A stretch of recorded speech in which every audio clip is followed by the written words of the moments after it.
Incident report.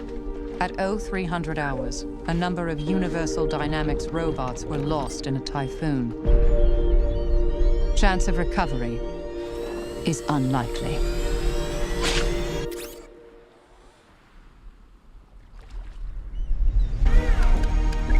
Do you need assistance?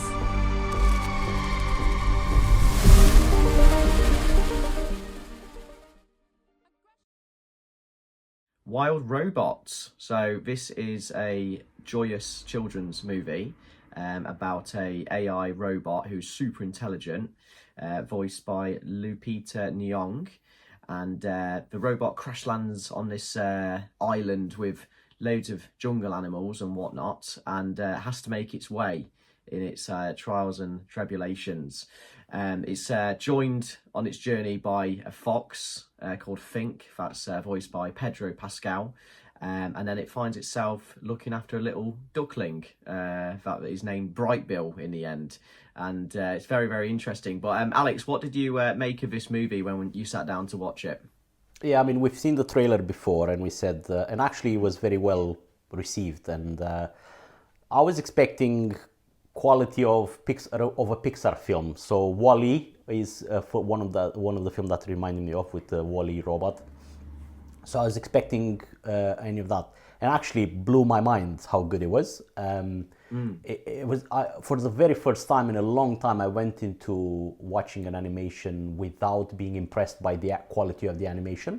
Don't get me wrong, that's still here. The quality of the animation is still here, but the actual story and what happens with this essentially robot that has an identity crisis, and how human this robot is what impressed me overall of the film. So that was, the first half of the film again is almost like a full film in itself, because he takes the responsibility of growing this duckling, and his mission is to make sure that this duck swims, flies, and something else. I can't remember what the third one was.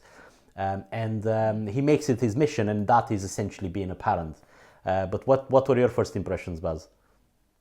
Was it swims, flies, and go north? That's it. He has to migrate, doesn't he? Yeah. So you introduced to Roz as the first character, who's super intelligent AI. Can do everything pretty much, from learn animal languages to run at the speed of a gazelle, and its only accomplishment in life. Sorry, its only need in life is to accomplish its tasks. That's what the robot is there to do. So humans set its tasks and it accomplishes them. Now, obviously, when they're on the island, it gets several tasks, and one of them is to raise Brightbill. So it's great. You get to see Roz enter this motherhood phase. And the local beaver explains this, who's got 6 or 7 children. She's like, and Roz is saying, "Oh, as a robot, I'm not commuted. I'm not meant to do this. I'm not. This doesn't fall into my computing." Yes. And then the beaver has to explain, "Well, no mother's ready. Yes. So you have to take on this journey," which is so true, isn't it? And it's got these like little life lessons in the film. And then even the fox, Fink, who's originally trying to eat Brightbill in the beginning of the film, he decides to assist Roz in almost parenting Brightbill, and it is great to see that almost father-mother connection in the fox and the robot, isn't it? Goes against his programming, the fox, which essentially well said, yeah. Essentially, all the animals in this film go against their programming, isn't it? By the end, yes. Because what I did like in the second part of the film was when we get to stay with the robot and how the robot deals with the departure of Brightbill, right after it grows, the duck, and flies away. But we also get to see what humanity is now with the robots, and this is because he gets to go back into the factory where he was supposed to be, the wild robot, and you get to see how humanity lives with these. And this is again another good thing that I saw. There's no apocalyptic view of this new future of humanity where robots have taken over, or it's just robots are there to help humans grow crops and grow the cities and stuff like that, which is another positive view that the audience to this film, which are children, should see, instead of thinking, oh my god, robots are the evil of the world. And I liked that approach of a future with AI around us, which is done very well. What are your thoughts on this?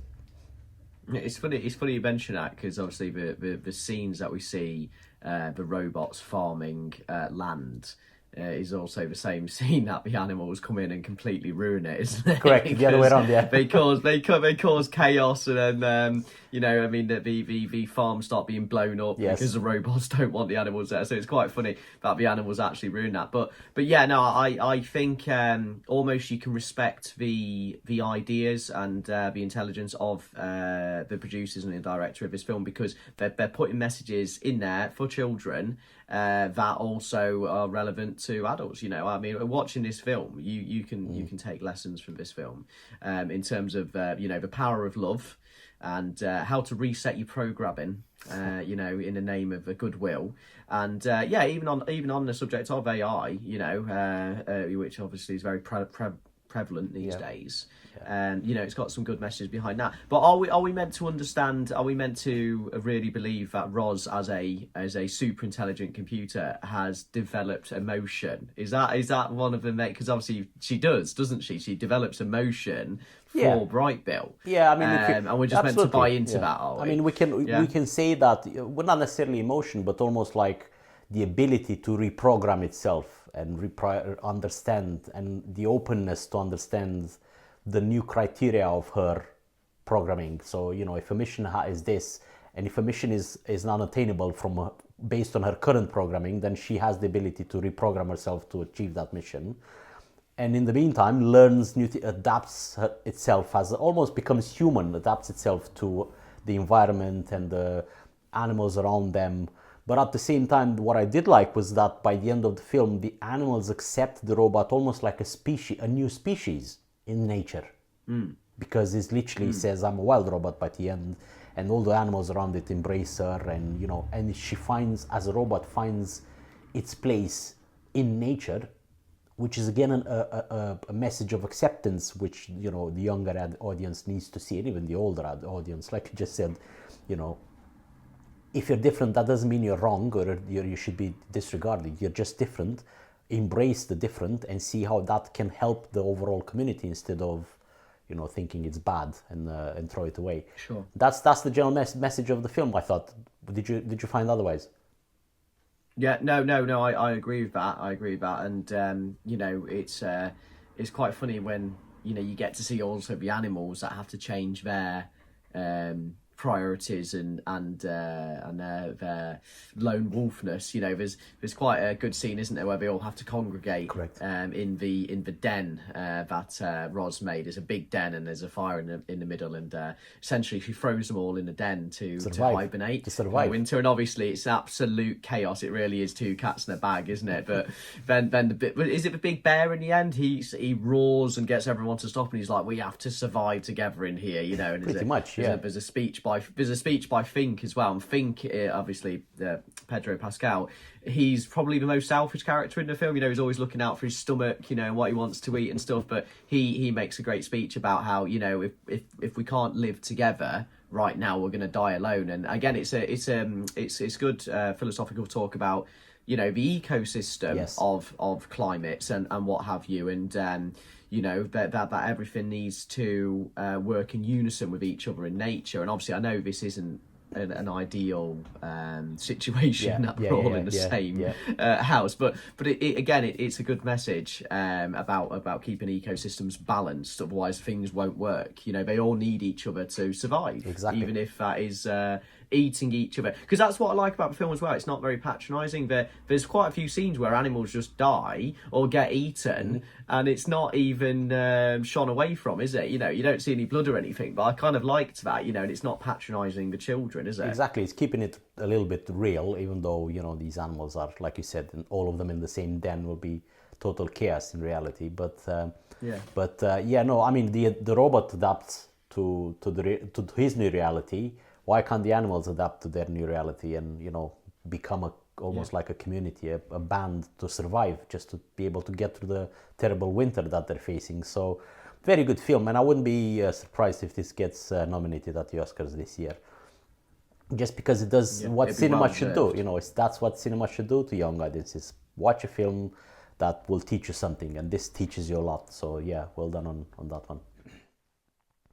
I hope you enjoyed our review of The Wild Robot, and if you want to see a slightly different film about education and a critique on education, watch our review on The Teacher's Lounge.